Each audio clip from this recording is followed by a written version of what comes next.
तो हेलो दोस्तों, आप लोगों के सामने फिर एक नया वीडियो लेकर आ गए हैं जो कि अब ये जो बताएंगे ये इको सिस्टम मतलब इको आपर सिस्टम कैसे इको को खाली करते हैं वो चीज़ बताएंगे और कैसे उसको खाली किया जाए। ठीक, देखो सिंपल सा फंडा है। इसको खाली करने का दो तरीके होते हैं। एक तो या वैक्यूम पंप के द्वारा खाली कीजिए या आप डेंफेस सिस्टम के द्वारा खाली कीजिए। ठीक, तो वैक्यूम सिस्टम के थ्रू हम नहीं खाली करेंगे, हम डेंफेस सिस्टम टीएसी प्रेशर के द्वारा खाली करेंगे। अब बहुत लोग क्या करते हैं, इसका माल हम कहाँ भेजते हैं, सीधा यहाँ कहाँ भेज दिए, यहाँ भेज दिए। इसका माल हम बफर में भेज दिए। अब चाहे भेजना टीएसी प्रेशर से ही है, हमने टीएसी प्रेशर से भेज दिया। अब पहले हम लोग क्या करेंगे, इसका माल बफर आपर में ले आएंगे। तो हमने बफर आपर में ला दिया है। ठीक, बफर आपर में ला दिया। अब हम यहाँ बफर आपर में ला सकते हैं, चाहे टीएसी प्रेशर से ला सकते हो चाहे कन्वेयर सिस्टम के थ्रू ला सकते हो। तो अपना अपना तरीका है।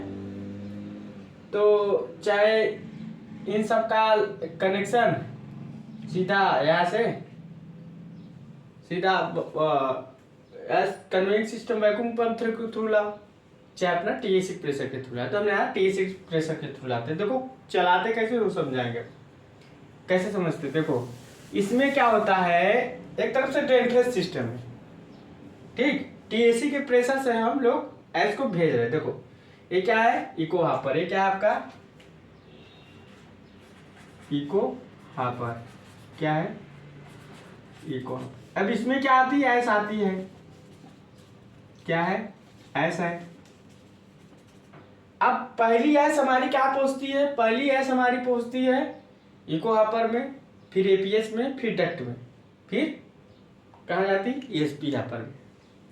तो फर्स्ट वाली यहाँ जो एस आती है कोर्स एस होती है। कौन सी एस होती है, कोर्स एस। कोर्स एस कौन सी एस होती है, कोर्स एस मतलब मोटी एस होती है। फ्लाई एस तो होती है, फ्लाई एस में हमने बताया कोर्स एस फाइन एस, तो कोर्स एस है। अब कोर्स एस को भेजने के लिए या तो हाई वैक्यूम की जरूरत होगी या तो हाई प्रेशर की जरूरत होगी। अब यहाँ से यहाँ क्या लगा है, केजीबी लगा है। यहाँ हमने हापर सक्शन लाइन लगा दिया है। क्यों लगा दिया है कि हापर सक्स करेगा खाली नहीं। यहाँ क्या लगा दिया, लेवल सेंसर लगा दिया है कि हाँ हाई लेवल है। दूसरी बात, यहाँ हमने केजीबी लगा दिया है। क्या लगा दिया है, केजीबी नाइट गेट वाल। एक्सपेंशन बोलो, यहाँ बाल वाल टाइप का लगा दिया है। यहाँ डोम वाल लगा दिया है। यहाँ क्या है, यहाँ ये बाल वाल हम जब ओपन करके हाथ लगाते हैं तो अंदर खींचता है, इसका मतलब हापर खाली है, इको हापर खाली है। समझ गए। तो यहाँ हापर सक्शन लाइन लगाएगी और यहाँ ये लेवल सेंसर लगा, ये बता ले हाई लेवल है लो लेवल। यहाँ केजीबी लगा दिया। यहाँ क्या लगा दिया हमने, एक पोकिंग पॉइंट, एक सक्शन पॉइंट लगा दिया। अगर ये बाल वाल खोलोगे ना, अगर अंदर एयर खींचेगा तो हापर खाली है हमारा। दूसरा बात, एक्सपेंशन बेलो लगा दिया। एडाप्टर है, इसको एडाप्टर बोलते हैं। उसके बाद ये डोम वाल लगा दिए, ये मास्टर है। तो डेंफेस सिस्टम में जो पहला हापर बनता है मास्टर, उसके बाद स्लेव 1 स्लेव 2 बोलते हैं। तो ये मास्टर हो गया, स्लेव 1 हो गया, स्लेव 2 हो गया। ठीक, उसके बाद क्या हो गया, अब यहाँ से हमको, अब यहाँ हापर यहाँ से ऐसा है, केजीबी ओपन रहता है। अब ये जो डोम वाल ओपन क्लोज हम यहाँ से करते हैं। ये कहाँ से करते हैं, यहाँ से हम सेटिंग डालते हैं। देखो सेटिंग क्या डालते हैं हम आपको बता रहे हैं। यहाँ से हम लोग देखो, यहाँ से विसल फीलिंग टाइम डाल दिए। जैसे सेट वैल्यू हम डाल दिए, सेट वैल्यू एसबी मतलब सेट वैल्यू 5 सेकंड डालिए। ये सब सेकंड में होता है। किस में होता है, सेकंड में। किस में होता है, सेकंड में। मतलब 5 सेकंड के लिए यहाँ हमने डोम की सेटिंग कर दी 5 सेकंड। डोम की सेटिंग क्या कर दी, 5 सेकंड। चलाने का तरीका भी आप सेम ऐसे चलाया जाता है। कंट्रोल आप चलाओगे तो सेम ऐसे ही को आप पर खाली किया जाता है। तो हमने विसल फीलिंग टाइम मतलब ये विसल जो है, इस विसल को हम लोग फीलिंग करेंगे किस 5 सेकंड के लिए। तो तीनों जो डोम हो 5 सेकंड के लिए खुलेंगे, मतलब 5 सेकंड के लिए हम खोले, 5 सेकंड में जितना ऐसा आना हो भर जाएगा। समझ गए? विसल फिलिंग का टाइम मतलब विसल को फिल करना है। विसल फिलिंग का मतलब विसल को फिल करना है। 5 सेकंड की हम सेटिंग कर दिए तो डोम ओपन हो जाएगा, इसमें एस भर गया, विसल फिलिंग टाइम 5 सेकंड। उसके बाद आता है उसके बाद आता है कन्वेइंग टाइमर। कन्वेइंग टाइमर मतलब क्या? अब यहाँ से ऐसा आ गया। अब उसके बाद यहाँ क्या होता है, यहाँ लिखेगा, जब पहली बात तो सिस्टम को ऑन करोगे। देखो सिस्टम को ऑन करोगे, पहले मान लो सिस्टम बंद है, ठीक, सिस्टम बंद है तो हम सिस्टम को पहले ऑन कर दिए, यहाँ आना गया और यहाँ साइकिल कितना साइकिल चला है और रीसेट। पहले हम लोग सिस्टम चलाने पहले रीसेट कर देंगे, क्योंकि जब साइकिल चलेगा जितनी बार डोम ओपन क्लोज होगा उतनी बार साइकिल चलेगा। तो यहाँ पहले हम रीसेट कर दिए, साइकिल 0 हो गया पहली बार, इसको ऑन कर दिए। उसके बाद यहाँ स्टार्ट का कमांड दे दिए तो हमारा सिस्टम स्टार्ट हो गया। दूसरी बात, यहाँ फीलिंग हम विसल फीलिंग 0 टाइम कर देंगे। जब 0 कर देंगे तो हमारा फीलिंग नहीं लेगा, ऐसा आएगा नहीं, तो हमारा जो ऐस है इस लाइन में वो क्या होगा, फ्लशिंग हो जाएगा। तो इस लाइन में एस नहीं रहेगा। समझ गए? अभी हमने फीलिंग नहीं लिया है। अब हमने जैसे ही 5 सेकंड डाला और कुल ये सेटिंग कर देंगे, साइकिल गैप टाइम 3 सेकंड के बाद, ये 5 सेकंड, ये तो प्रेजेंट वैल्यू है, present value 30, set value 5 second, present value मान लीजिए 3 सेकंड। तो 1 मिनट लाइन पे रहिए आप लोग, थोड़ा सा।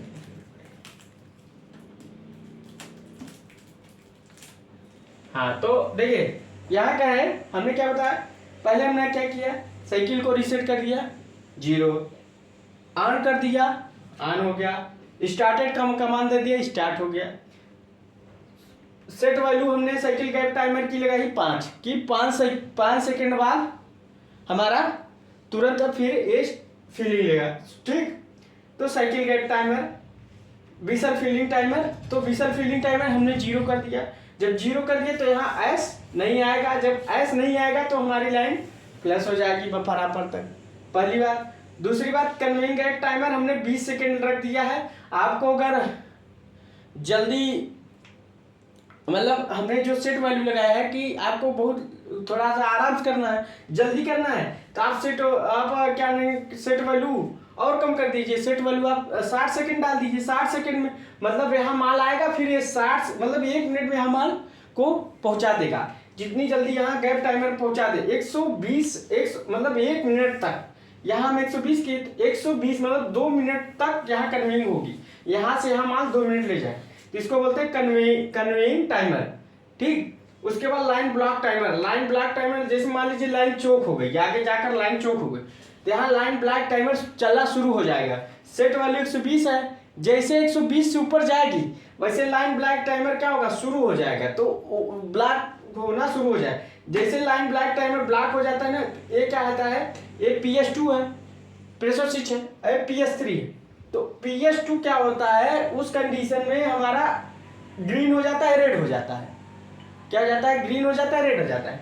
इस PS3 इसलिए लगाया गया है कि जब हमारा मान लीजिए लाइन का प्रेशर क्या है, अभी तो फिर से समझ, लाइन का प्रेशर मान लीजिए क्या है 3 kg से हम लोग क्या किए, पहले विसल फीलिंग टाइम डाल दिए, मान लो 5 सेकंड डाल दिए, ठीक, सब सेट कर दिए। 120 टाइमर कन्वेइंग टाइमर सेट कर दिए, लाइन ब्लॉक टाइमर सेट कर दिए, और साइकिल का टाइम हमने फीलिंग ली 5 सेकंड के लिए। तो 5 सेकंड में तीनों डोम एक साथ खुल जाएंगे, माल आ गया। यहाँ से TSC के प्रेशर से यहाँ मान लीजिए प्रेशर गेज हमने यहाँ लगाया है, यहाँ हमने प्रेशर गेज लगा दिया है, यहाँ भी प्रेशर गेज लगा दिए एक तरफ से। तो मान लीजिए 4 kg का प्रेशर है, इसमें क्या है 4 kg का प्रेशर है। अब 4 kg का प्रेशर है तो यहाँ से 4 kg के प्रेशर से यहाँ क्या लगा है, सक्शन वाल लगा है, फिर क्या लगा है, पॉपेट वाल लगा है, फिर NRV लगा है, फिर यहाँ हमारा ऐसे के थ्रू ये बाल वाल लगा है, यहाँ बाल वाल लगा है, यहाँ प्रेशर गेज लगा है, प्रेशर गेज लगा है। इसलिए लगा है कि मान लीजिए कहीं लाइन चौक हो गई तो हम लोग क्या जानेंगे कि यहाँ लाइन चौक हुई, यहाँ इससे पता, यहाँ बाल वाल है, यहाँ बाल वाल, अगर यहाँ का बाल वाल खोल देंगे तो पता लग जाएगा कि यहाँ से अगर ऐसे नहीं आ रही तो यहाँ पता लग जाएगा कि यहाँ यहाँ हमारी गैस नहीं है, तो बाल वाल से भी पता लग जाएगा। प्रेशर गेज तो लगा दिए, यहाँ प्रेशर बताएगा तो है प्रेशर, तो यहाँ प्रेशर नॉर्मल, तो यहाँ ये लाइन क्लियर करने के लिए बाल वाल लगा दिए। एक बाल वाल यहाँ लगा दिए एससीएम का, कि मान लीजिए कभी कभी हमको इसका एयर रिलीज करना, होल्ड हो जाता है वैक्यूम, कभी कभी चलते चलते होल्ड हो जाता है, PS3 पर ही रह जाता है, तो हम उसको खोल देते हैं ना बाल वाल, तो उसका एयर रिलीज हो जाता है, जल्दी एयर रिलीज हो जाता है, तो सिस्टम चलाने हो जाता है। अच्छा, तो अब देखो सिस्टम चलाया कैसे जाएगा, हमने विसल फीलिंग टाइम 3 सेकंड रख लिया, मतलब 5 सेकंड रख लिया। कन्वेइंग टाइम 120 सेकंड है, नॉर्मल मान लिए। लाइन ब्लैक टाइमर 120 सेकंड, सब सेकंड में है। उसके बाद जैसे ही हमने डाला, अब देखो सीधा ऑन किए, रीसेट किए, स्टार्ट किए, विसल फीलिंग टाइम डाल दिए। उसके बाद हमारा क्या आता है, अब PS2 नॉर्मल रहेगा, PS2 इस कंडीशन में रेड रहेगा, क्योंकि नॉर्मल साइकिल चल रहा है। क्योंकि प्रेशर अगर हमारा 3.5 kg से ऊपर, मतलब ये लाइन का प्रेशर 3.5 kg से ऊपर चला गया ना, तो हमारा क्या PS3 आ जाएगा। अगर उससे डाउन नहीं आ रहा, लाइन चोकिंग से समस्या हो गई, तो PS3 हाई हो जाएगा, मतलब रेड हो जाएगा उस कंडीशन में। अगर PS3 रेड हो गया, रेडी पे बना, मतलब लाइन चोक हो गई, लाइन क्लियर करना, तो जैसे लाइन क्लियर करोगे तो PS2 आ जाएगा, तो रेड हो जाएगा, समझ गए, और ग्रीन हो जाएगा। अब क्या है, हमने विसल फीलिंग टाइम डाल दिया 5 सेकंड, कन्वेइंग टाइमर डाल दिया 120 सेकंड, लाइन ब्लैक टाइमर डाल दिया 120। अब साइकिल गैप टाइमर हमने क्या डाल दिया 3 सेकंड। अब देखिए हम लोग क्या कर सकते हैं,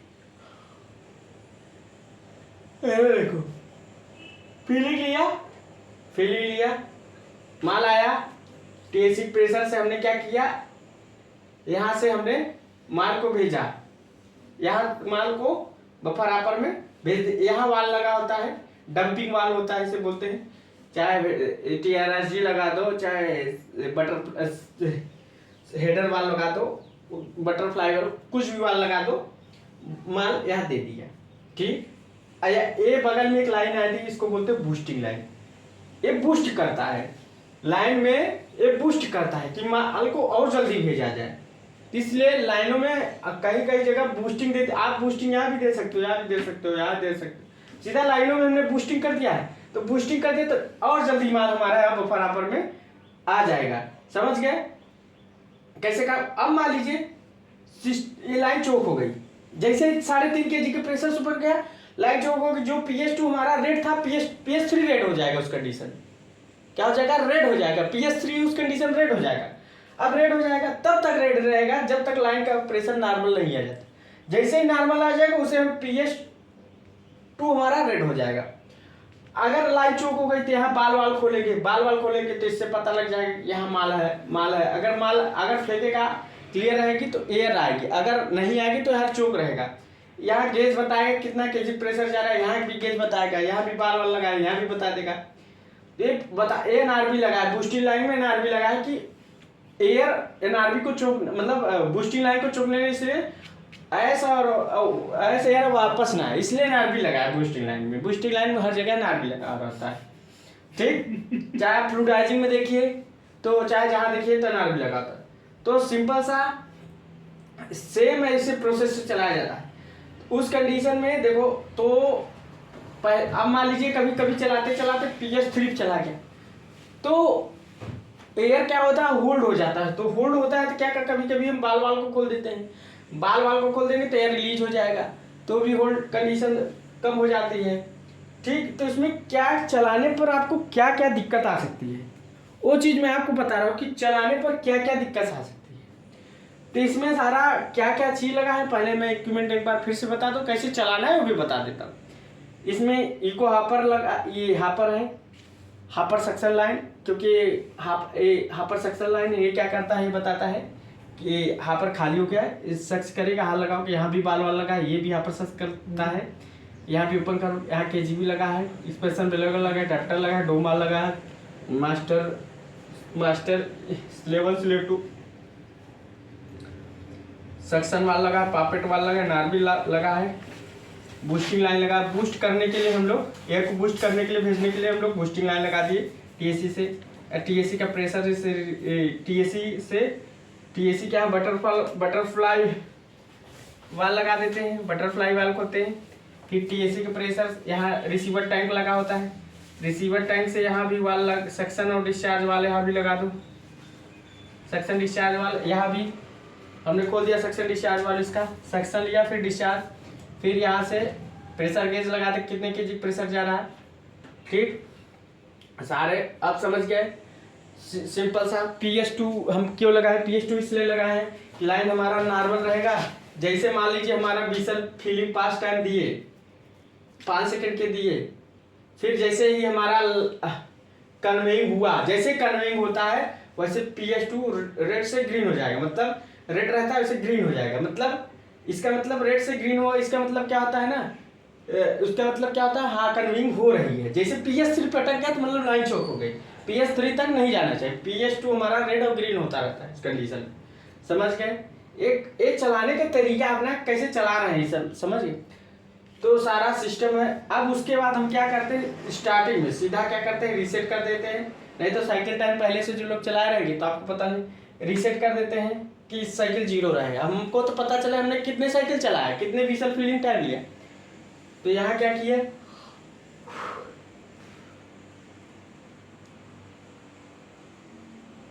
अब देखिए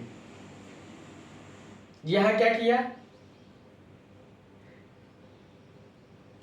यहाँ देखो अब एक तरीका और बता रहे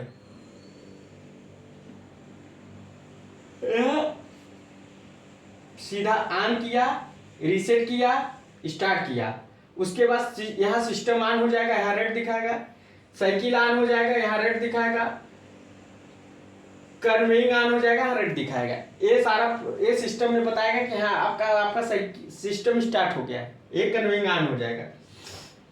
अब डोम ऑन का कंडीशन बताएगा, जब डोम ऑन रहेगा तभी रेड हो। जब ये प्रोसेस कर दोगे, जैसे ऑन कर दोगे, रीसेट कर दोगे, स्टार्ट कर दोगे ना, तब यहाँ सिस्टम ऑन दिखाएगा, साइकिल ऑन दिखाएगा, कन्वेइंग ऑन दिखाएगा, रेड हो जाएगा, सब ग्रीन नहीं रहेगा।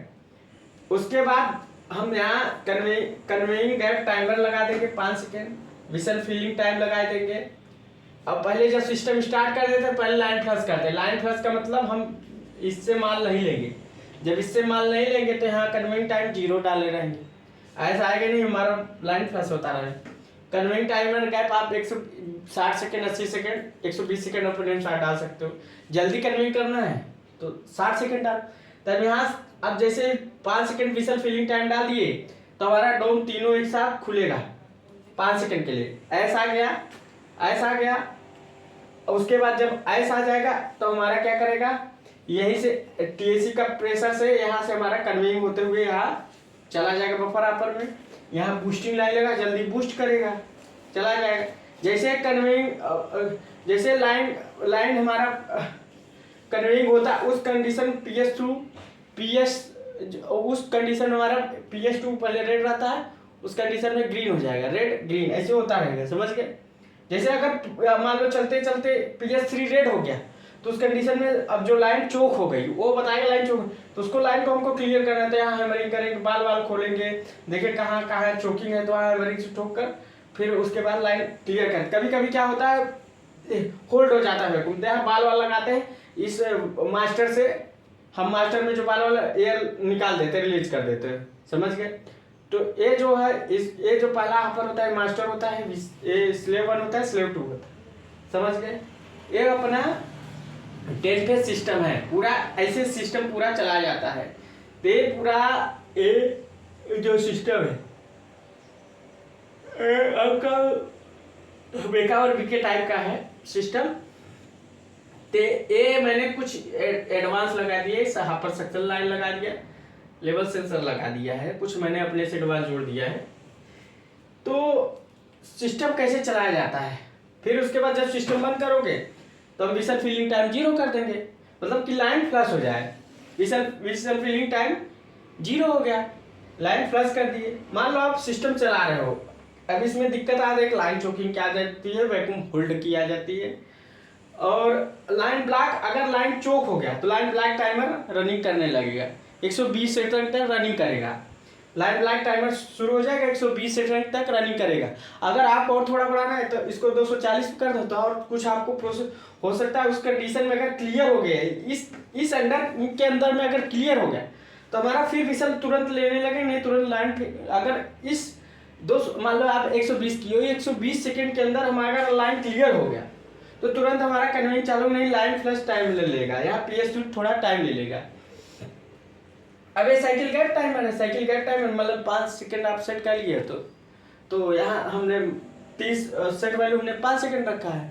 फिर जैसे ही कन्वेइंग हो जाएगी फिर यहाँ लाइन चलेगा। देखो सिस्टम है, विसल फिलिंग टाइम डाल दिए, तीनों खुला डोम ऐसा आया, ऐसा आने के बाद जैसे ही कन्वेइंग हुआ यहाँ TC प्रेशर से जैसे कन्वेइंग हुआ यहाँ से हमने यहाँ लग गए PS2 PS3 रेड और ग्रीन होगा उस कंडीशन में। फिर एक और कितने सेकंड तक जो ऐसे जाएगी वो 120 सेकंड तक ऐसे जाएगी। कितने सेकंड तक? 120 सेकंड तक ऐसे जाएगी। 20 मतलब 2 मिनट तक ऐसे यहाँ से बफर आपा तक जाएगी। अब उसके बाद मान लो चली गई, फिर यहाँ साइकिल गेट टाइमर चलने लगेगा कि 3 सेकंड बाद फिर फीलिंग होगी, 3 सेकंड बाद फिर फीलिंग होगी। यहाँ जैसे 5 सेकंड आएगा फिर फीलिंग ले लेगा। साइकिल गैप टाइमर समझ गए कि गैप टाइमर की 120 सेकंड तक जैसे चला, फिर यहाँ आपने साइकिल गैप टाइमर डाल दिए 5 सेकंड, 5 सेकंड बाद फिर फीलिंग ले, फिर जैसे डाल दिए तो फिर 5 सेकंड बाद फिर फीलिंग ले। तो डेनफेज सिस्टम ये चलाने का डेनफेज सिस्टम है। डेनफेज सिस्टम ऐसे चलता ही है, ये डेनफेज सिस्टम है। समझ गए कि आप मतलब इको को कैसे चला सकते हो, बफर आपर तक माल कैसे भेज सकते हो। समझ गए कि बफर आपर तक आपको माल भेजना है, हर बार बफर आपर पे भेज दे तो इको APH डक्ट सब का माल आप बफर आपर में भेज सकते हो। प्रोसेस से ही कर सकते हो, कोई दिक्कत नहीं है। चाहे आप इको का भेजो, चाहे आप बफर आपर का, चाहे इको का भेजो, चाहे APH का भेजो, चाहे डक्ट का, तीनों का आप माल बफर आपर में भेज सकते हो, कोई दिक्कत नहीं। जो आप पानी के थ्रू घोल के फ्लशिंग ऑपरेटर्स में पानी ऐसा है घोले फिर भेजो तो उसका माल सीधा हम बफर आपर में भेजे। अब देखो जो फ्लाई, अब देखो ये जो इको का ऐश है, अगर हम उस ऐश को यूज करके बफर आपर भेजे तो फायदा है, ऐश बनाने के काम में आएगा, फायदा है, ईट बनाने के काम में आएगा। अब सीधा पानी और ऐश से घोल कर भेज दे तो क्या फायदा है? कुछ नहीं फायदा है। इसलिए इको का भी हमने ऐश बफर आपर में भेज दिया, इको का भी ऐश हमने बफर आपर भेज दिया। काहे को वेटिंग सिस्टम फ्लशिंग ऑपरेटर भेजे, इसको भी सीधा वैक्यूम सिस्टम के थ्रू जोड़ना चाहते हो, TSC प्रेशर नहीं देते। यहाँ अब डोम लगा है यहाँ तक तो ठीक है, यहाँ से हम क्या करेंगे, यही से सीधा वैक्यूम की लाइन कनेक्ट कर देंगे, सीधा है बफर आपर से सीधा वैक्यूम के थ्रू खींच लेंगे। समझ गया होगा?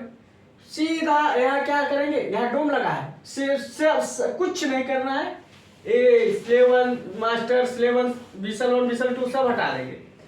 देखो जब डेनफेज सिस्टम होता है एक विसल रखना पड़ता है, तो यहाँ सीधा क्या करेंगे, यहाँ से हम लोग सीधा यहीं से एक लाइन कनेक्ट करके सीधा यहीं से, जहाँ से ये विसल 1 विसल 3 से सटा हुए एक लाइन निकालते हुए यहाँ से सीधा बफर आपर मिल जाएंगे। और यहाँ से एक NRB यहाँ क्या लगा देंगे, एस इंटेक वाल लगा देंगे, एयर इंटेक वाल लगा देंगे। ठीक, KGB लगा सकते हो, एयर इंटेक वाल लगा दोगे, KGB लगा दोगे, आप सीधा यहाँ से होते हुए सीधा आते हुए बफर आपर कर दोगे। सिंपल सा कनेक्शन है, कुछ नहीं करना है। सीधा सा देखो ऐसे सीधा सा यहाँ से जैसे ESP हापर में हम लोग नहीं खाली सीधा यहाँ से एक लाइन खींचेंगे, एक लाइन खींचते हुए सीधा बफर आपर कनेक्ट कर देंगे। जब हमारा डोम ऑपरेट होगा तो जैसे अब इसमें क्या है, बारी बारी करके, जैसे उसमें क्या है बारी बारी करके ऑपरेट होगा, उसमें क्या है डेनफेज में तीनों हम लेते थे एक साथ, तीनों एक साथ तो फिल्म यहाँ इसका डोम खुलेगा, फिर इसका खुलेगा, फिर इसका खुलेगा, तो तीनों से माल होते हुए बफर आपर में चला जाएगा, वैक्यूम पंप खींच लेगा। जैसे हम TSC प्रेशर से भेज रहे हैं वो सीधा वैक्यूम पंप से खींच लेंगे। तो चाहे आप वैक्यूम पंप से ले सकते हो, चाहे आप TSC प्रेशर से ले सकते हो, मतलब माल आप भेज सकते हो। समझ गए? तो वैक्यूम से लोगे तो भी यहाँ बफर आपर भेजोगे, TSC से लोगे तो भी बफर आपर भेजो। तो आप चाहे इको लो, चाहे APH लो, चाहे डक्ट लो, तीनों का ऐस हम बफर आपर में भेज सकते हैं। भेजने से उससे हमें फायदा है कि जो हम ऐसा है उसको यूटिलाइज कर सकते हैं, जो फ्लाई ऐसे है कोर्स ऐसा उसको यूटिलाइज कर सकते हैं। अब वेटिंग सिस्टम में क्या है, सीधा पानी और ऐस का घोल स्लरी मिल के चला गया स्लरी पिट पर, कहानी खत्म। अब उस बॉटम ऐस का हम क्या डाइट में बेच रहे हैं, आइस डाइट में बेच रहे हैं। फायदा क्या है, फायदा तो हमारा ये चीज़ है कि अगर हम इको का आइस, एपीएच का आइस, डक्ट का आइस यूज करके बफर आपन भेज दे तो ईंट बनाने के काम में आएगा, सीमेंट बनाने के काम में आएगा। तो इसलिए हमने ड्रेन सिस्टम या वैक्यूम सिस्टम के थ्रू हम लोग सीधे यहाँ कनेक्ट कर दिए। तो यहाँ ड्रेन सिस्टम है, वैक्यूम भी सिस्टम। देखो ड्रेन सिस्टम ये सब रहेगा, वैक्यूम सिस्टम में न ये चीज रहेगा, न विसल फिलिंग टाइम, न कन्वे गैप टाइमर, ये सब कुछ नहीं रहेगा। सीधा वैक्यूम के लाइन से सीधा कनेक्ट होते हुए बफर पर चले जाएगी। सिंपल सा फंडा है, समझ गए। इसमें ड्रेन सिस्टम में क्या होता है, साइकिल गैप टाइमर होता है, विसल फिलिंग टाइम होता है, कन्वे गैप टाइमर होता है, लाइन ब्लैक टाइमर होता है। इतना टाइम इतना चीज होता है कि आप ड्रेन सिस्टम चला सकते हो। कोई भी देखो ड्रेन सिस्टम ऐसे ही चलेगा। आप देख लीजिए जो लोग वैक्यूम सिस्टम चला रहे हैं कि ड्रेन सिस्टम कैसे चलता है, ड्रेन ऐसे चलता है आपका drain system.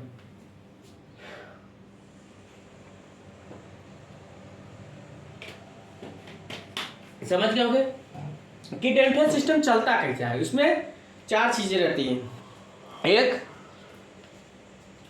Cycle gap timer, दूसरा विसल फिलिंग टाइमर, तीसरा विसल को फिल करते हापर के नीचे विसल रहता है। ड्रेन सिस्टम में हापर के नीचे विसल रहता है। जैसे हमारा क्या है वैक्यूम सिस्टम में बफर हापर के नीचे विसल, वैसे ड्रेन सिस्टम में हापर के नीचे विसल रहता है। बस यही जान लो, बस इतना सा अंतर है। हमारा क्या है बफर हापर से सीधा कनेक्ट ईएसपी हापर से बफर हापर कनेक्ट रहता है। उसके बाद बफर हापर के नीचे विसल जाता है तो ड्रेन सिस्टम, क्योंकि टीएसी की प्रेशर भेज रहे तो ड्रेन सिस्टम हो गया। तो जो बफर हापर के नीचे ड्रेन सिस्टम हो गया, क्योंकि उसको हम टीएसी प्रेशर से भेज रहे हैं। अगर बफर हापर के ऊपर वो सब वैक्यूम सिस्टम हो गया, क्योंकि बफर हापर में निगेटिव प्रेशर है। समझ गए, बफर हापर में क्या है, निगेटिव प्रेशर है। तो सिंपल सा फंडा है, ड्रेन और वैक्यूम सिस्टम में थोड़ा सा ये अंतर है कि हापर के नीचे विसल रहता है। तो हम वहाँ विसल को फिलिंग के लिए टाइम डालते हैं। अब विसल से जो फिलिंग टाइम डालेंगे उसको भेजने के लिए साइकिल कन्वेइंग टाइम भाई चाहिए 120 सेकेंड की। वो माल 120 सेकेंड तक पहुँच जाए, मतलब 2 मिनट तक पहुँच जाए, ठीक। तो vessel filling time, conveying timer मतलब कन्वेइंग टाइमर और cycle gap timer. Cycle gap timer कब यूज हो जाए, जैसे अपना 120 सेकेंड तक भेज लिए, फिर 120 सेकेंड भेजने के बाद हमारा साइकिल गैप टाइमर चालू हो जाएगा। मतलब जैसे 5 सेकेंड आएगा फिर फीलिंग लेगा।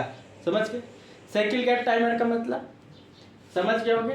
तो हमारा क्या होता है ड्रेन सिस्टम में, सिंपल फंडा बिठा लो दिमाग। ड्रेन सिस्टम में एसपी हापर के नीचे विसल होता है। विसल को भरने के लिए विसल फिलिंग टाइमर चाहिए। अब जो माल आएगा उसे कन्वेइंग के लिए समय चाहिए, कन्वेइंग टाइमर बोलते हैं।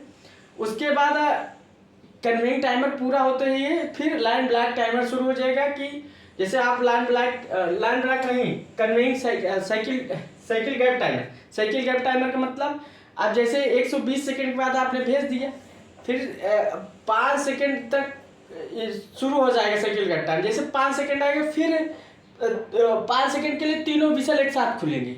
समझ गए। तो ड्रेन सिस्टम में और लाइन ब्लैक टाइमर है, उस पर भी बताता है लाइन ब्लैक टाइमर। तो कहीं भी ड्रेन सिस्टम में जाओगे 4 चीज पाओगे। पहला vessel filling time, conveying timer और साइकिल गैप टाइमर और अब लाइन ब्लैक टाइमर। समझ गए। तो ड्रेन सिस्टम है, समझ गए। तो ड्रेन सिस्टम को कैसे चलाया जाएगा एक चीज आपको बताया गया है, समझ गए। तो समझ गए कि आपको सिस्टम कैसे ड्रेन सिस्टम कैसे सीख गए होगे लगभग। हमने जो सिस्टम यहाँ आपको ड्रेन सिस्टम ने आपको बताया। वैक्यूम सिस्टम में सीधा यहाँ से मास्टर और विसल को न लगाते हुए सीधा हम लोग यहाँ सीधा वैक्यूम पंप की लाइन कनेक्ट कर देते हैं। वैक्यूम की लाइन यहाँ केजीबी लगाते हैं, एयर इनटेक वाल लगा देते हैं, यहाँ से सीधा कनेक्ट करके बफर हापर भेज देते हैं। चाहे टीएसी प्रेशर के थ्रू भेज दो, चाहे वैक्यूम पंप की लाइन से थ्रू। अब यहाँ इको इको जो इको का ऐसा है भाई, हम रेटिंग सिस्टम के मतलब ऐसा पानी घोल के भेजें और स्लरी में चला जाए, बेकार चला जाए, तो कोई मतलब तो है नहीं। इस इको का हम यूज तो कर सकते हैं। इस जो ऐस है, इस इको हापर का ऐस को हम सीधा बफर अपन भेज सकते हैं, यूज कर सकते हैं भाई। इसका हमको ये ब्रिक्स बनने का काम आएगा, ऐस बनने का काम आएगा। हम क्यों फर्जी इसको अपना स्लरी और पानी घोल करके सीधा पीठ पर भेज दे, टायर में भेज दे, उसका कोई मतलब ही नहीं। तो इसलिए हम इस इको ऐस का हम सीधा अपना, चाहे अपना ड्रेन फेस सिस्टम के थ्रू भेजिए, चाहे अपना वैक्यूम से लाइन यहाँ कनेक्ट कर लीजिए, क्योंकि ड्रेन फेस सिस्टम में इको हापर के नीचे विसल होता है। अब यहाँ अगर आप वैक्यूम सिस्टम लगाने तो ये विसल हटा दो, सीधा वैक्यूम पंप की लाइन कनेक्ट करके सीधा ये सब सारा सिस्टम है, यहाँ तक तो इतना ही रहेगा सीधा सिंपल। यहाँ से सीधा वैक्यूम पंप की लाइन कनेक्ट करके सीधा बफर अपन भेज दो, तो समझ गए होगे, कोई दिक्कत नहीं है। सारा system drain face vacuum system में सब हट जाएगा, ये सब नहीं रहेगा। उसमें सीधा रहेगा आपका लो हाई हाई हाई, या आपका रहेगा AIV रहेगा, और सेटअप वैक्यूम रहेगा। ये सब सारा चीज़ रहता है। हमने आपको कल बताया था जब ड्राई और वेट सिस्टम हमने आपको बताया था, या ड्राई सिस्टम कैसे चलाया जाता है वैक्यूम सिस्टम में, हमने आपको सारा पूरा बताया था, वो भी मेकावर सिस्टम से। ये भी मेकावर PK का सिस्टम है, ठीक। तो आपको सारा समझ में आ गया होगा कि सिस्टम को कैसे स्टार्ट करते हैं, कैसे लाइन प्रेशराइज होती है तो कैसे चोक करते हैं, अगर वैक्यूम होल्ड हो जाता है तो उसको क्लियर कैसे किया जाता है, सारा प्रोसेस हमने बताया। अगर कभी कभी मान लीजिए यहाँ पर खाली करना हो, मतलब आप यहाँ पर कैसे पता करें खाली होंगे, तो यहाँ एक बाल वाल लगा रहता है KGV के नीचे, तो उसे ऐसे खोलोगे ना तो ऐसे यहाँ पर शख्स लेगा तो बता देगा कि यहाँ पर खाली है। तो आपको समझ में आएगा कि ये पूरा जो हमने सिस्टम बताया, इको हापर, चाहे इको हापर, APH हापर, चाहे आप डक्ट हापर, तीनों का माल हम लोग कहाँ ले जा सकते हैं। अच्छा, इसमें हम आपको एक चीज़ और लास्ट में बता देते हैं थोड़ा सा। इसमें मान लो इस तरह तो समझ में आ गया होगा आप लोगों को। एक मिनट, तीनों का सिस्टम कंक्लूजन बता देते हैं आप लोगों को।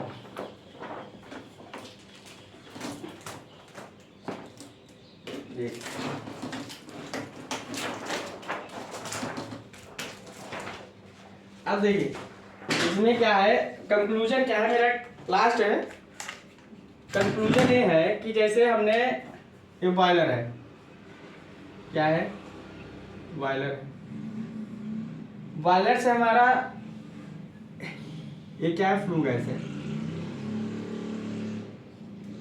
फ्लू गैस है। बॉयलर से हमारा क्या निकल, फ्लू गैस। अब फ्लू गैस से हमारा यहाँ क्या है, इको है, इकोनोमाइजर बोलते हैं। इकोनोमाइजर क्या करता है, फीड वाटर को गर्म करता है, तो हमारा बॉयलर की एफिशिएंसी बढ़ जाए। फ्लू गैस है। अब इको है, इको के बाद क्या आता है, देखो कॉम्बिनेशन ऐसे रहता है, इको के बाद आपका आता है APH, air pre heater. Boiler में एयर को भेजने से पहले गर्म किया जाता है एयर प्री हीटर, ये हॉट एयर जाती है, ठीक। किसके द्वारा गर्म होती है, किसी फ्लू गैस के द्वारा गर्म होती है, समझ गए।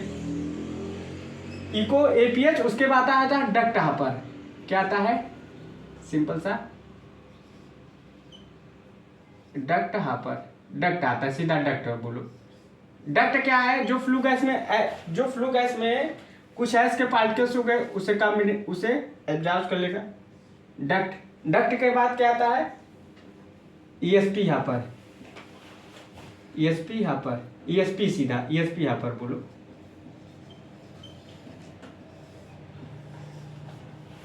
अब देखो यहाँ आ गया हमारा फ्लू गैस कैसे चल रहा है, पहला बॉयलर से इको से APH से डक्ट से ESP यहाँ पर, ठीक। अब देखिए, अब हम लोग क्या कर रहे हैं, पहले क्या करते थे लोग, इको APH और डक्ट तीनों का जो मान लीजिए इसमें ऐसा है, इसमें भी ऐसा है, इसमें भी ऐसा, ठीक। तीनों का जो ऐसा था ना, वो वेटिंग सिस्टम में ऐसे पानी और ऐसे घोल कर और सीधा स्लरी के थ्रू पीठ पर भेज देते थे।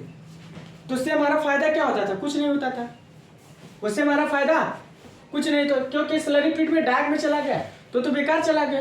अब नए टेक्नोलॉजी क्या कर रहे हैं, सीधा स्लरी पीठ पर नहीं भेज रहे हैं। देखो अब क्या कर रहे हैं, सीधा सा अब इसके एस को हम लोग क्या कर रहे हैं, यूटिलाइज कर रहे हैं।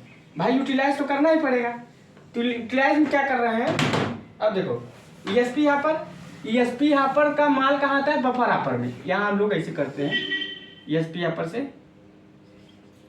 बफर हापर, यहाँ बफर हापर का है, बफर हापर में, ठीक, बफर हापर में, ईएसपी हापर से बफर हापर में आ गया। और बफर हापर से कहाँ चला गया, कहाँ चला गया, सैलो में, एस सैलो बोलते हैं। अब एस सैलो से कहाँ चला गया, एस सैलो से आपका चला गया सीमेंट। आपको वैन होता है, वैन के थ्रू कहाँ चला गया, फैक्ट्री में, फैक्ट्री में। अब देखो जो इको एपीएच और डक्ट का एस है वो हम लोग क्या करते हैं, सीधा ईएसपी यहाँ पर भेज देते हैं। ईएसपी यहाँ पर नहीं, सॉरी, ईएसपी यहाँ पर नहीं भेजते, अब सीधा इन तीनों का जो एस है बफर हापर में भेज दे रहे हैं। किस में भेज दे रहे हैं, बफर हापर में। क्यों भेज दे रहे हैं, क्योंकि जो पहले एस था वो स्लरी होकर डायरेक्ट में चला जाता तो उसका यूज नहीं होता। अब हम इको एपीएस डक्ट तीनों का एस हम बफर हापर में भेज दिए, बफर हापर से एस सैलो में भेज। अब क्या यूटिलाइज हो जाएगा। अभी भी बहुत कंपनियों में क्या होता है, इको का जो एस है वो सीधा फ्लशिंग पानी और एस का घोल मिलाकर स्लरी पिट पे भेज दे रहे हैं। कहीं कहीं कंपनियों में थर्मल पावर प्लांट में इको का एस यूज कर ले रहे हैं, ईपीएच का भी यूज कर ले रहे हैं, डक्ट का यूज कर ले रहे हैं, कहीं कहीं नहीं यूज कर रहे हैं, कहीं कहीं तीनों यूज नहीं कर रहे, अपना अपना। कहीं कहीं क्या होता है, अगर प्लांट मान लीजिए 135 मेगावाट का है तो उसमें पीएच अपर का कुछ ही बहुत ऐसा आएगा। या अगर फॉरेन कोल है, मान लीजिए आपका फॉरेन कोल है तो उसकी जेसीबी है 6500। अब 6500 है, ग्रेड 2 का कोयला है, ग्रेड सेकेंड का। अब ग्रेड सेकेंड कोयले में कितना ऐसा आएगा, लेस देन 10%। अब लेस देन 10% में भाई आप क्या क्या लोगे, इको तक ऐसा आएगा, एपीएच का तो निगलेक्ट ही है। तो वहाँ जहाँ फॉरेन कोल यूज कर रहे हैं तो एपीएच चलता ही नहीं, वहाँ इको चलता, समझ गए। इंडियन कोल में 3500 से 4200 केसीएल पर केजी इतना जेसीबी होता है, ग्रास कैलोरीफिक वैल्यू होता है जो कोयले का होता है। जितना जेसीबी ज्यादा होगा उतना कोयले में एस की मात्रा कम होगी। जितना जीसीबी, जैसे जीसीबी हमने कल बताया था कि जीसीबी प्रोपोर्शनल टू एस, मतलब जितना जीसीबी ज्यादा होगा एस की मात्रा उतनी कम होगी। अब फॉरेन कोल में 6500 जीसीबी है, ग्रेड सेकेंड का कोयला है, अपने इंडियन में ग्रेड 12 का कोयला, मतलब 12 नंबर का कोयला यूज कर रहे हैं तो उसका जीसीबी कम है, एस 36 से 40% निकलेगी, 40% एस निकल रही है, इसलिए एस ज्यादा हो रही है। तो वहाँ एपीएच जुड़ते नहीं। यहाँ का इको भी, एपीएच भी, डक्ट भी। इंडियन कोल में है तो एपीएच, इको, डक्ट तीनों यूज कर रहे हैं, और फॉरेन में है तो एपीएच, इको में ही है सारे। तो तीनों एस का यूज सीधा बफर हापर में कर ले रहे हैं। सीधा तीनों का यूज हम कहाँ कर ले रहे हैं, बफर हापर में हम लोग क्या कर रहे हैं, यूज कर ले रहे हैं। क्यों यूज कर रहे हैं, क्योंकि हम जो फ्लशिंग ऑपरेटर से घोल कर पानी डायरेक्ट भेज देते हो, खराब हो जाता है, तो उसका हम तीनों में, चाहे आप डेंफेस सिस्टम के द्वारा इस बफर हापर में लाए ये तीनों का, चाहे अभी कभी कभी प्लांटों में क्या करता है, इन दोनों का यूज कर लेते हैं, इसका फ्लशिंग ऑपरेटर से घोल के भेज देते हैं स्लरी पिटों में, तो ऐस खराब हो गई। तो हम क्या कर, अगर हम और दिमाग लगाएं तो इको का जो ऐसा है सीधा हम डेंफेस या वैक्यूम के थ्रू लेकर बफर हापर भेज सकते हैं। तो हमारा यूज हो गया आइस बनाने में, सीमेंट बनाने में, ब्रिक्स बनाने में, मकान बनाने में, मतलब यूज कर सकते हैं। तो रोड भी बना सकते हो, या ईंटों को बिछा कर रोड भी बना सकते। तो हमारा 3 सिस्टम समझ गए कि इको यहाँ पर, एपीएच यहाँ पर बड़े प्लांट में कहाँ कहाँ हो सकता है, कहाँ कहाँ नहीं हो सकता। कोयले पर डिपेंड करता है प्लांट की पूरा। बॉयलर का डिजाइन है कोयले पर डिपेंड होता है, सिंपल सा। तो हमारा जो वैक्यूम सिस्टम का जो वैक्यूम लाइन वैक्यूम भी है वो कोयले पर डिपेंड है, कोयले का क्या है। तो एस, तो इको, तो हम लोग क्या हुए, बॉयलर से इको से एपीएच से डक्ट से ईएसपी हापर से बफर हापर से एस एल ओ वेन के थ्रू फैक्ट्री भेज देते। तो प्रोसेस यही है, गुड प्रोसेस यही माना जाए, क्योंकि इसमें एस का हम यूटिलाइज कर ले रहे हैं। और जो इको एपीएच डक्ट का जो एस है, इन तीनों का एस हम कहाँ भेज दे रहे हैं, बफर हापर में। क्योंकि पहले हम क्या करते थे, एनटीपीसी या कहीं कहीं एनटीपीसी में आप जाओगे, national thermal power corporation limited, वहां जाओगे इको एपीएच डक्ट, एपीएच का तो यूज कर ले रहे हैं, डक्ट और इको का वेट सिस्टम के थ्रू स्लरी पिट पे भेज रहे, डाई पे चला जा रहा है। तो कहीं कहीं इको डक्ट का स्लरी पिट पे यूज, स्लरी के घोल में यूज कर रहे हैं, एपीएच का यूज कर रहे हैं। कहीं कहीं क्या कर रहे हैं, इको का स्लरी पिट पर एपीएच डक्ट का यूज कर ले रहे हैं। तो अरे हम कहते हैं तीनों का यूज कर लो, क्या दिक्कत है, तीनों का यूज करो, हमें फायदा हो जाएगा ना। कि जो हम स्लरी पिट पे भेज रहे हैं क्या मतलब है, अब भाई हमारा ऐश बनाने बिक्स बनाने में हमको फायदा चाहिए। तो सेम कंडीशन में आप तीनों यूज कर सकते हो। कहीं कहीं एपीएस डक्ट यूज कर रहे हैं, इको डाई पे भेज रहे हैं स्लरी पिट पे, कहीं कहीं इको यूज कर ले रहे हैं, एपीएस डक्ट हटा दे रहे हैं। तो अपना अपना कॉम्बिनेशन। हाँ एक चीज और है, सबसे ज्यादा कोर्स है इको में आती है, वो भी 5%, इसमें 10, इसमें 5। तो सबसे ज्यादा कोर्स है इको में आती है, क्योंकि हमारा जो फ्लू गैस पहले गुजरता है इको से, फिर एपीएस से, फिर डक्ट से, फिर एसपी हापर से, समझ गए। तो पहले इको हापर में जो ऐस होगी गिर जाएगी, फिर एपीएच हापर में गिरेगी, स्पीड फ्लू गैस की कम होती जाएगी, फिर डक्ट हापर में गिरी, फिर एसपी हापर में गिरी, बफर हापर से एस सेलो वैसे से फैक्ट्री में चली जाएगी। ये पूरा कॉम्बिनेशन है। आप यूज कैसे कर सकते हो आप पर डिपेंड है, आप प्लांट को यूज कैसे कर रहे हो। इंजीनियर का मतलब है ये प्लांट को इम्प्रूवमेंट करना और कुछ नहीं। आप उसको यूज कैसे कर रहे हो, क्या आप उसमें अपना कॉम्बिनेशन लगा सकते हो। अब ईएसपी हापर से बफर हापर, अब ईएसपी हापर से सीधा यहाँ से फ्लू गैस हमारी यहाँ चली जाती है चिमनी के थ्रू, स्टैक, इसको बोलते हैं स्टैक। या अब यहाँ इस जो फ्लू गैस है इसका टेम्परेचर वहाँ तक 100 डिग्री होता है, 100 डिग्री। अगर इस फ्लू गैस का हम टेम्परेचर बॉयलर में यूज कर ले तो कोयले की जरूरत हो सकती है। आप सोचिएगा इस चीज को कि अगर हम जो ईएसपी से हमारा फ्लू गैस जा रहा है, इसका टेम्परेचर 100 डिग्री है, 150 डिग्री। अब इस फ्लू गैस को हम दोबारा अगर इसमें यूज कर ले हीटिंग के लिए, तो हम कोयला बचा सकते हैं। आप लोग सोचिएगा, आप लोग के लिए टॉपिक है, यह एक सवाल है इसको हल करने की। अगर इस फ्लू गैस को हम दोबारा यूज कर ले, इसका और टेम्परेचर बढ़ा, जैसे हम फीड वाटर को बॉयलर में भेजने के पहले उसको जितना एपीएस से गर्म, इको से गर्म करते हैं, प्री हीटर से, सुपर हीटर से गर्म करने के पहले बॉयलर भेजते हैं तो उतना अच्छा स्टीम बनता है। वैसे अगर हम इसको और इस फ्लू गैस को जो इसका टेम्परेचर है, अगर इसको हम दोबारा यूज कर ले तो हमारा कोयला बच सकता है। इस पर आप लोग सोचिएगा, आप लोग के लिए टॉपिक है। तो वीडियो अच्छी लगी हुई तो आप लोग लाइक और सब्सक्राइब कर लीजिएगा। So thanks.